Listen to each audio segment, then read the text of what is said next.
Manaiky ny lamina rehetra entina hiatrehana ny fifidianana loholona ny antoko politika HVM raha nambaran'Andriamato Rakotovaorivo filoha nasional zany antoko izany ampiseho ny mahatoko matanjaka azy ny antoko HVM mandritra io fifidianana io mikendry ihany koa ny hazo maro anisa eo anivo ny anteny meran-dolona. Eo ambany lalàna ny antoko HVM ary mankatony fandamina napetraky ny voameram-pirenena amin'ny sanany fifidianana izay rafitra mahaleo teny.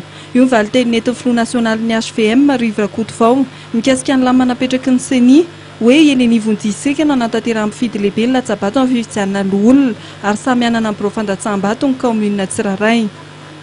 Anazy mihafa zay tsy mampanina anay zany fa demokrasia ty ny olona misafidy zay fo mampitsopitso ny araky ny fitantanana amin'ny fifidianana hasenisa fa zay dia antoko zay lazay ny CENI io na milaza izy hoe birao raha isaky ny faritany ny atao dia manao zay, birao raha isaky ny commune dia manao zay.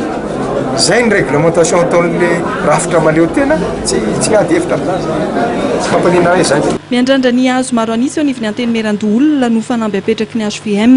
Ity atoko ity izay nahazo be ny tanàna sy mpanolontsaina betsaka indrindra tamin'ny fifidianana izay nataony raika amin'ny 30 Jolay sy ny 13 Novambra 2024 teo.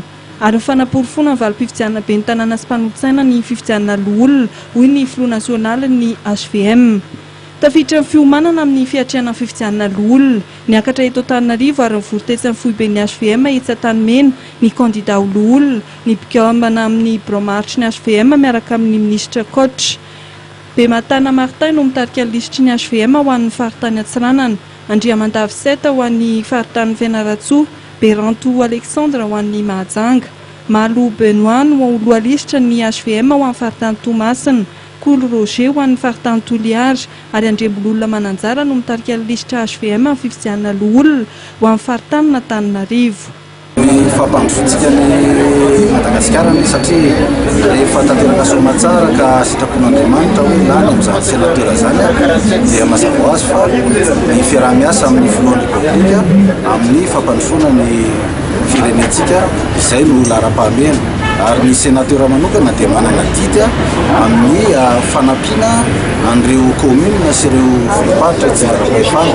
Izay aloha zany tena anisan'ny asa goavana izay miandry ankoatra ny fanaovan-dalàna any amin'izany anteny meran-dolona izany. Nametraka ny fandaminana melohan'ny fampelezan-kevitra ary mipaikady azona maro anisan'ny fifidianana loholona amin'ny 9 Desambra 2024 ny fatoandinika izay nitotsain'ny kandida HVM teny Etamena.